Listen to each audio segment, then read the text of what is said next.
El océano de la teosofía, por William Quan Chach. Título de la obra original: The Ocean of Theosophy, traducida por Bermúdez y Polanco. Primera edición en castellano publicada por The Theosophy Company, Los Ángeles, California, 1983. Primera edición de Hesperia Editorial Teosófica. Traducción revisada por el grupo de traductores del Centro de Estudios de la Teosofía Original en Argentina. Capítulo 1. La Teosofía y los Maestros.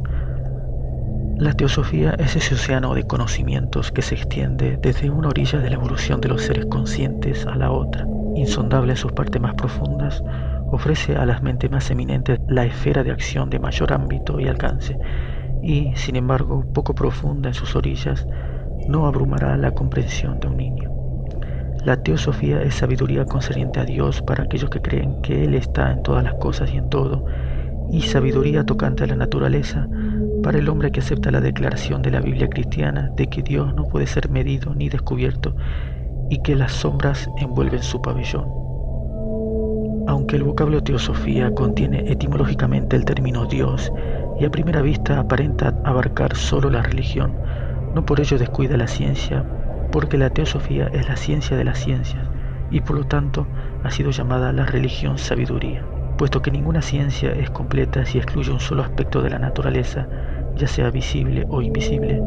Asimismo, toda religión que, dependiendo simplemente de una supuesta revelación, se desvía de las cosas y las leyes que las gobiernan, no es sino una ilusión, un enemigo del progreso, un obstáculo en la marcha progresiva del hombre hacia la felicidad. Abarcando ambos, lo científico y lo religioso, la teosofía es una religión científica y una ciencia religiosa. No es una creencia ni un dogma formulado o inventado por los hombres, sino un conocimiento de las leyes que gobiernan la evolución de los constituyentes físicos, astrales, psíquicos e intelectuales de la naturaleza y del hombre. La religión de hoy no es sino una serie de dogmas promulgados por los hombres y sin fundamento científico hacia los mismos principios éticos que ella enseña. Mientras tanto, nuestra ciencia hasta ahora ignora lo invisible y, rehusando admitir la existencia en el hombre de una completa serie de facultades interiores de percepción, queda excluida del inmenso y verdadero campo de experiencia que yace dentro de los mundos visibles y tangibles. La teosofía sabe que el todo está constituido por lo visible y lo invisible, y comprendiendo que las cosas y objetos externos son sólo transitorios, ésta percibe los hechos reales de la naturaleza, tanto externos como internos. Por lo tanto, la teosofía es completa en sí misma y no percibe en ninguna parte misterio alguno sin solución.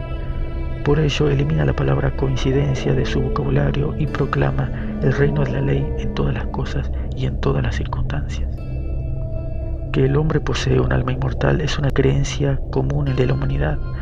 A esto la teosofía le añade que el hombre es un alma y aún más, que toda la naturaleza es consciente, que la inmensa variedad de objetos y hombres no son simples agregados de átomos accidentalmente acumulados y así sin ley desarrollando la ley, sino que hasta el más ínfimo átomo es alma y espíritu perpetuamente evolucionando bajo el dominio de una ley inherente en todo.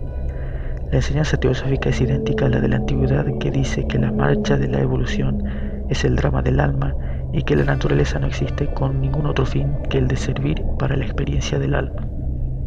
El teósofo está de acuerdo con el profesor Huxley en su declaración de que deben existir seres en el universo cuya inteligencia se halla tan avanzada en relación a la nuestra como la nuestra a la del escarabajo, que tales seres toman parte activa en el gobierno del orden natural de las cosas, avanzando todavía más a la luz de la confianza que él deposita en sus maestros. El teósofo añade que tales inteligencias fueron una vez humanas y que al igual que nosotros, ellos también vinieron de previos mundos, en donde era dable adquirir una experiencia tan diversificada como es posible de ser adquirida en este globo. Por lo tanto, nosotros no estamos apareciendo por primera vez cuando descendemos a este planeta, sino que hemos seguido un largo e inconmensurable curso de actividad y percepción inteligente en otro sistema de globos, algunos de los cuales fueron destruidos edades antes de la condensación del sistema solar. Este alcance inmenso del sistema evolucionista significa, pues, que este planeta en el cual nos encontramos es el resultado de la actividad y evolución de algún otro planeta que desapareció hace mucho tiempo, dejando tras sí sus energías que habrían de ser utilizadas en inducir la formación de la Tierra.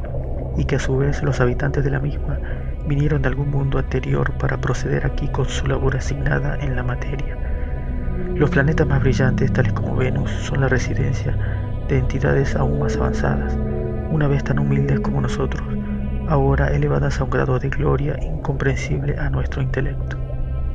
El ser más inteligente del universo, el hombre, jamás ha estado entonces sin un amigo.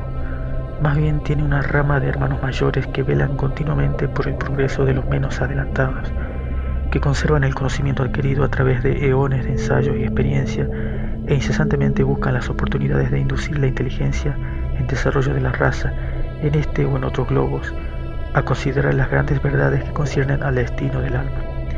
Estos hermanos mayores también guardan el conocimiento que ellos mismos han adquirido de las leyes de la naturaleza en todos sus departamentos y se encuentran siempre dispuestos a usarlo, cuando lo permita la ley cíclica, para el provecho de la humanidad.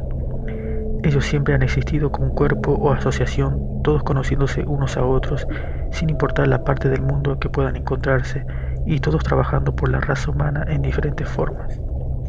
En algunas épocas llegan a ser bien conocidos por la gente y circulan dentro de núcleos de hombres comunes, siempre que la organización social y la virtud y el grado de desarrollo de los pueblos lo permitan, porque si se dieran a conocer públicamente en todas partes, serían venerados como dioses por unos y perseguidos como demonios por otros. En esos periodos en que ellos se manifiestan, algunos de sus miembros se convierten en gobernantes de los hombres, otros en instructores y unos cuantos en grandes filósofos, mientras que otros permanecen aún desconocidos, excepto para los miembros más avanzados de sus grupos. Trastocaría los fines que ellos contemplan que llegaran a hacerse conocidos en esta civilización, la cual está casi totalmente basada en el dinero, la fama, la gloria y la personalidad, porque esta era, según ha declarado uno de ellos, es una era de transición, cuando todo sistema de pensamiento, de ciencia, de religión, de gobierno y de sociedad está en proceso de cambio, y las mentes de los hombres están solamente preparándose para un cambio hacia aquel estado que permitirá a la raza avanzar hasta el grado propicio en que estos hermanos mayores puedan introducir sus actuales presencias en nuestra escena. Ellos pueden verdaderamente ser llamados los portadores de la antorcha de la verdad a través de las edades. Investigan todas las cosas y todos los seres, conocen lo que es el hombre en lo más recóndito e íntimo de su naturaleza, y aún lo que son sus poderes y su destino, su estado antes del nacimiento y los estados a través de los cuales él pasa después de la muerte del cuerpo. Ellos han velado junto a la cuna de las naciones y han visto los grandes logros de los antepasados. Han velado con tristeza la decadencia de aquellos que carecieron de fuerza para resistir la ley cíclica del ascenso y la caída. Y mientras los cataclismos parecían traer una total destrucción del arte, la arquitectura, la religión y la filosofía, ellos han conservado los archivos y registros completos en lugares a salvo de ser destruidos por los hombres o por el tiempo. Ellos han efectuado minuciosas observaciones a través de miembros de su hermandad psíquicamente entrenados en los reinos invisibles de la naturaleza y de la mente. Estas observaciones fueron registradas y los anales conservados. Han llegado al completo dominio de los misterios del sonido y del color, a través de los cuales únicamente puede llegarse a la comunicación con los seres elementales que están tras el velo de la materia, y así pueden estos hermanos mayores explicar por qué cae la lluvia y con qué objeto cae, si la tierra es hueca o no, qué hace soplar al viento y brillar la luz, y la hazaña aún más importante de todas, una que requiere el conocimiento del fundamento mismo de la naturaleza. Saben cuáles son las subdivisiones últimas del tiempo y cuál es el significado y la duración de los ciclos. Pero pregunta ahora el hombre de negocios del siglo XIX que lee los periódicos y que cree en el progreso moderno, si tales hermanos mayores fuesen realmente todo lo que usted pretende que ellos sean, ¿cómo es que no han dejado traza alguna en la historia ni congregaron otros hombres a su alrededor? A esto la propia respuesta de ellos, publicada hace tiempo por el señor A. B. Sinnett, es mejor que cualquier otra que yo pudiera ofrecer. Si le place, discutiremos primeramente lo que se refiere al supuesto fracaso de la fraternidad en dejar indicio alguno en la historia del mundo. Según ustedes piensan, ellos con sus ventajas extraordinarias deberían haber sido capaces de atraer a su escuela un número considerable de las mentes más cultas de cada raza. ¿Cómo sabría usted que no han logrado tal cosa? ¿Está usted enterado de sus esfuerzos, sus éxitos y fracasos? ¿Posee usted alguna base sobre la cual juzgarlos? ¿Cómo sería posible recopilar pruebas de los hechos de esos hombres que han mantenido asiduamente cerrado todo acceso posible a través del cual el curioso pudiera espiarlos? La condición precisa de su éxito es que ellos jamás fueran supervisados u obstaculizados. Lo que han llevado a cabo ellos lo saben. Lo único que los que se han encontrado fuera de su círculo pudieron percibir fueron los resultados, cuyas causas quedarán siempre ocultas y fuera de alcance. Para explicar tales resultados, muchos hombres en distintas épocas inventaron teorías sobre la intervención de dioses, providencias especiales, destinos e influencias benéficas o maléficas de los astros. Jamás ha existido una época dentro o fuera del supuesto período histórico en la cual estos predecesores nuestros no estuvieran amoldando los eventos y haciendo historia, cuya realidad y hecho fueron subsecuente e invariablemente torcidos por los historiadores para ajustarlos a prejuicios contemporáneos. ¿Está usted bien seguro de que los heroicos personajes visibles en los sucesivos dramas no eran a menudo sino sus máscaras o títeres? Nosotros jamás pretendimos ser capaces de arrastrar las naciones en masa a una u otra crisis, a pesar de la tendencia general de las relaciones cósmicas del mundo. Los ciclos tienen que recorrer sus rondas. Los periodos de claridad y oscuridad mental y moral se suceden unos a otros lo mismo que el día a la noche. Los yugas o ciclos mayores y menores tienen que llevarse a cabo de acuerdo con el régimen establecido de las cosas. Y nosotros, nacidos dentro de la corriente majestuosa, apenas podemos modificar y dirigir algunas de sus corrientes secundarias. Nota El mundo oculto, Alfred Percy Sinet, Londres, 1881. Nota del traductor. Es en virtud de la ley cíclica y durante un periodo de ignorancia en la historia de la mente que la filosofía verdadera desaparece por un tiempo, pero es esta misma ley la que causa su reaparición, tan segura como la salida del sol ante la faz de la inteligencia humana que se encuentra presente para contemplarla. Pero hay algunas tareas que solamente pueden ser cumplidas o ejecutadas por el maestro, mientras que otros trabajos requieren la ayuda de los compañeros. Es el deber del maestro el preservar la filosofía verdadera, pero se requiere la ayuda de los compañeros para redescubrirla y promulgarla. Nuevamente los hermanos mayores han indicado en dónde puede ser encontrada la verdad, la teosofía, y los compañeros por todas partes del mundo se ocupan en ponerla de manifiesto para su mayor circulación y propagación. Los hermanos mayores de la humanidad son hombres que alcanzaron la perfección en anteriores periodos de evolución. Estos periodos de manifestación son desconocidos a los evolucionistas modernos en lo que a su número concierne, aunque por largo tiempo sí han sido reconocidos no solamente por los hindúes antiguos, sino también por aquellos grandes inteligencias y hombres eminentes que instituyeron y continuaron la forma originalmente pura y no adulterada de los misterios de Grecia. Los periodos de manifestación de los universos visibles que surgen del gran desconocido son eternos en sus idas y venidas, y se alternan con periodos equivalentes de silencio y reposo, de vuelta a lo desconocido. El objeto de estas majestuosas oleadas es la producción del hombre perfecto, la evolución del alma, y estas olas siempre resultan en el crecimiento del número de hermanos mayores. La vida del más insignificante de los hombres los refleja en el día y la noche, la vigilia y el sueño, el nacimiento y la muerte, porque estos dos, la luz y la oscuridad, el día y la noche, son los senderos eternos del mundo. En toda edad y en la completa historia de las naciones se les ha dado a estos hombres de gran poderío y compasión distintas designaciones. Ellos han sido llamados iniciados, adeptos, magos, hierofantes, reyes del oriente, sabios, hermanos y varios otros nombres. Pero en el idioma sánscrito hay una palabra que cuando se le aplica a ellos, inmediata y completamente los identifica con la humanidad. Ese nombre es el de Mahatman. Esta palabra se compone de Maha, gran, y Atman, alma, y por lo tanto significa gran alma. Y puesto que todos los hombres poseen almas, lo que distingue al Mahatman es su grandeza. El uso del término Mahatman se ha extendido mayormente a través de la sociedad teosófica por el hecho de que la señora H.P. Blavatsky constantemente se refería a los Mahatman como sus maestros, quienes la favorecieron con el conocimiento que ella poseía. Ellos fueron primeramente conocidos como los hermanos, pero más adelante, al acudir muchos hindúes al movimiento teosófico, el nombre de Mahatman fue introducido por razón de que este último tiene tras sí una solidez inmensa en la tradición y literatura de la India. En distintas ocasiones, algunos enemigos sin escrúpulos de la sociedad teosófica llegaron a decir que aún el mismo nombre de Mahatman había sido inventado y que tales seres eran desconocidos entre los hindúes y en su literatura.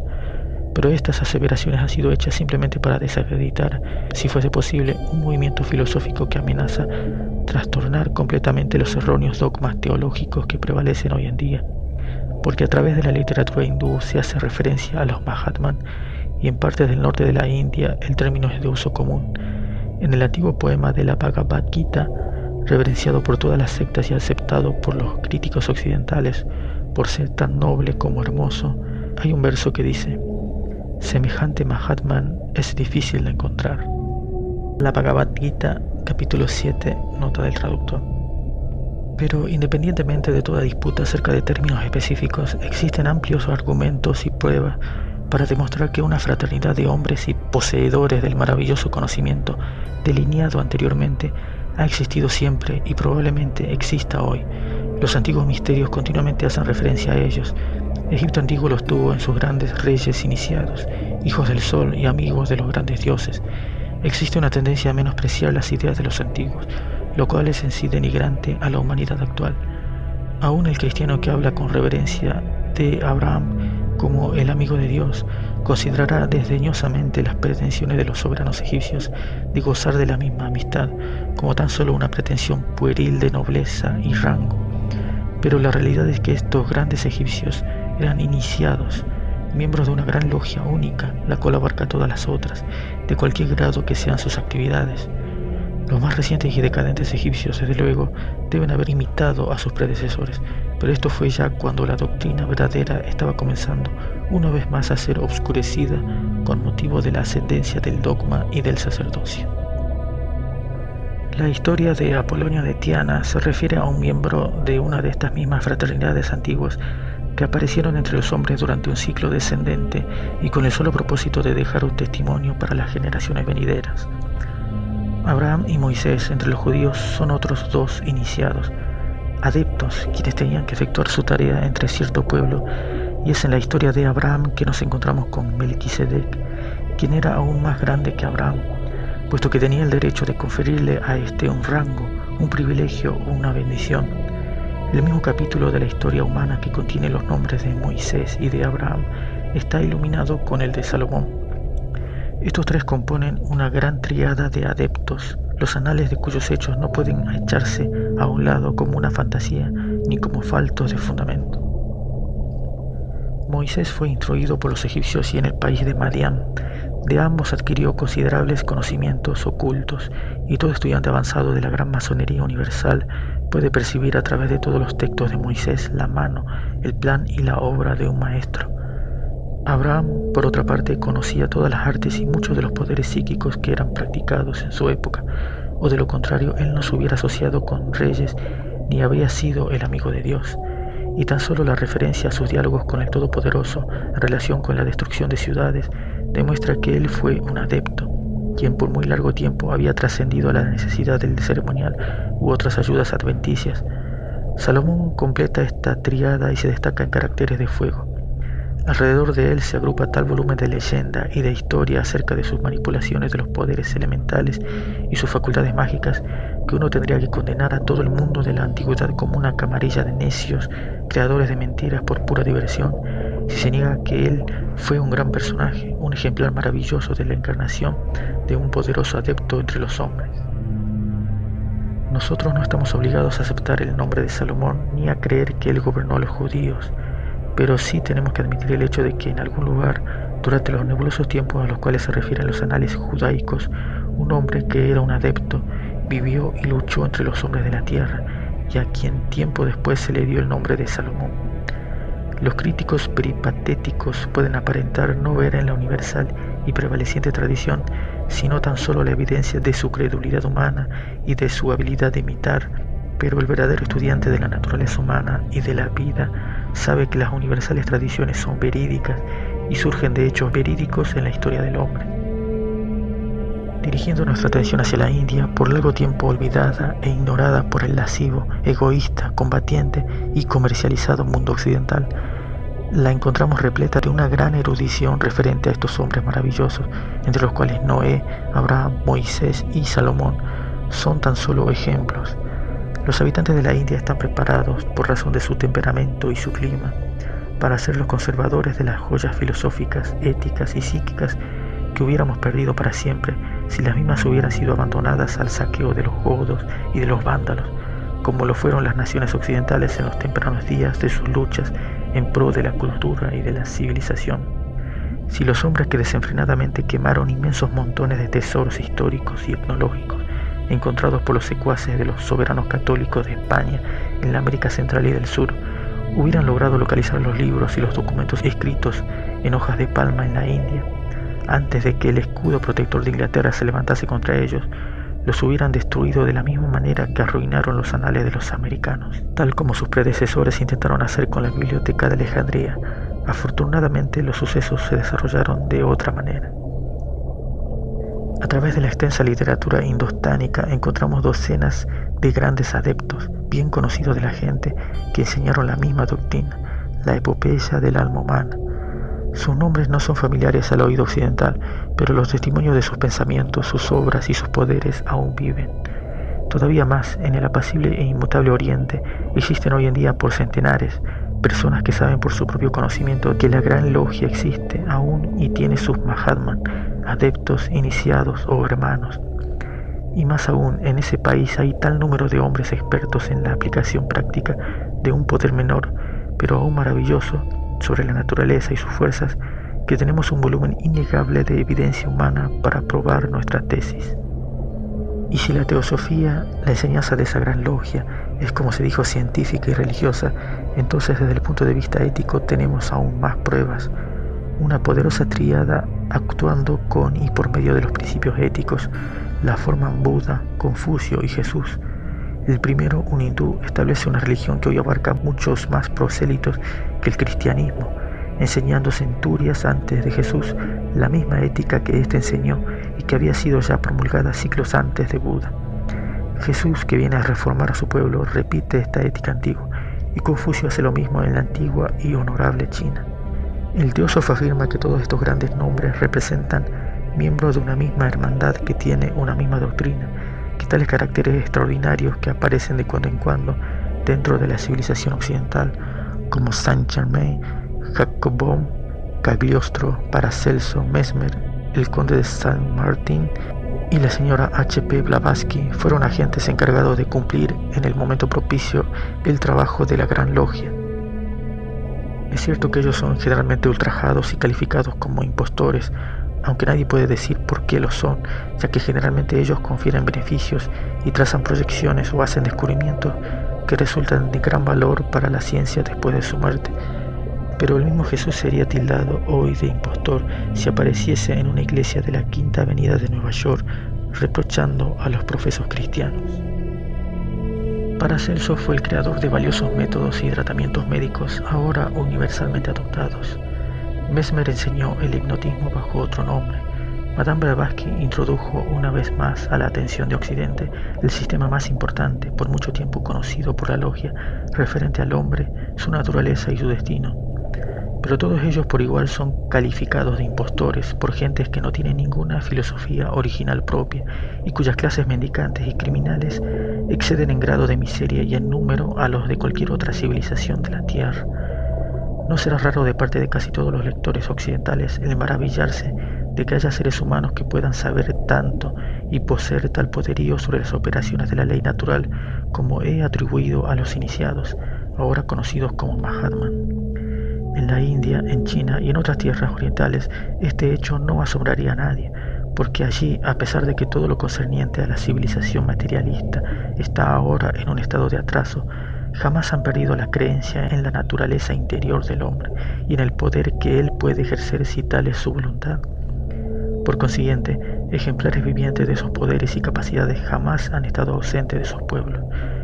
Pero en Occidente, una civilización materialista que ha surgido a base de la negación de la vida y naturaleza del alma a consecuencia de una reacción a un dogmatismo ilógico, no ha habido ninguna investigación sobre estos asuntos y hasta hace poco el público en general no ha creído en la posibilidad de que un ser humano, excepto un supuesto Dios, poseyese tal poderío. Un Mahatman dotado de poderes sobre espacio, tiempo, mente y materia es ciertamente una posibilidad, precisamente porque él es un hombre perfeccionado. Cada ser humano posee en germen todos los poderes atribuidos a estos grandes iniciados. La diferencia yace únicamente en el hecho de que, en general, nosotros no hemos desarrollado aquellos que poseemos en germen, mientras que el Mahatman ha pasado a través de tales disciplinas y experiencias que han provocado el desarrollo de todos los poderes humanos ocultos en él, y ha conferido dones que aparecen como divinos a los ojos de sus hermanos menos avanzados. La telepatía, la facultad de leer el pensamiento y el hipnotismo, conocidos por la teosofía por mucho tiempo, demuestran la existencia en el hombre de planos de conciencia, funciones y facultades hasta la fecha no soñadas. La lectura del pensamiento y el influir a distancia sobre la mente del sujeto hipnotizado prueban la existencia de una mente que no está totalmente subordinada al cerebro y que existe un medio por el cual el pensamiento influyente puede ser transmitido. Basándose en el dominio de la ley, los iniciados pueden comunicarse entre sí a cualquier distancia. La exposición razonada de esta facultad, aún no admitida por las escuelas de hipnotismo, es que si las dos mentes vibran al unísono o pasan al mismo estado, ambas pesarán de igual manera, o en otras palabras, el que ha de percibir a larga distancia recibe la onda o impresión transmitida por el otro. En la misma forma ocurren los demás poderes o facultades, no importa cuán extraordinarios sean.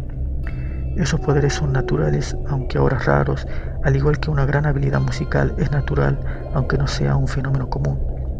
Si un iniciado puede hacer mover un objeto sólido sin tocarlo, es porque tiene comprensión de las dos leyes, de atracción y repulsión, de las cuales la gravedad es solo una de ellas. Si él es capaz de precipitar del aire invisible el carbón que nosotros sabemos se oculta en el mismo, y de convertir ese carbón en frases redactadas sobre papel, es por medio de su conocimiento de la química oculta superior y el ejercicio de una disciplinada y poderosa facultad de imaginación creadora que cada ser humano posee. Si el iniciado lee los pensamientos de uno con facilidad, eso es el resultado del uso de los poderes internos y reales de la visión, que no requieren la ayuda de una retina para ver la finísima malla de la imagen que el vibrante cerebro del hombre teje frente a sí mismo. Todo lo que el Mahatma puede hacer es natural al hombre perfeccionado, pero si esos poderes aún no nos han sido revelados, es porque la raza es todavía del todo egoísta y aún vive para lo presente y lo transitorio. Repito pues que aunque la verdadera doctrina desaparece de entre los hombres por un tiempo, la misma está llamada a reaparecer, porque primeramente está grabada en el imperecedero centro de la naturaleza del hombre, y segundo, la logia por siempre la conserva, no solamente en archivos reales o objetivos, sino también dentro de los inteligentes y totalmente autoconscientes hombres que después de atravesar con éxito los muchos periodos de evolución que antecedieron a este en el cual nos encontramos, no pueden perder los valiosos conocimientos que han adquirido, y en razón de que los hermanos mayores representan el más elevado producto de la evolución, por medio de quienes únicamente y en cooperación con toda la familia humana, la realización regular y perfectamente laboriosa de los planes del gran arquitecto del universo puede ser continuada, he creído muy justo hacer referencia a ellos y su logia universal antes de emprender la exposición de otros aspectos de la materia.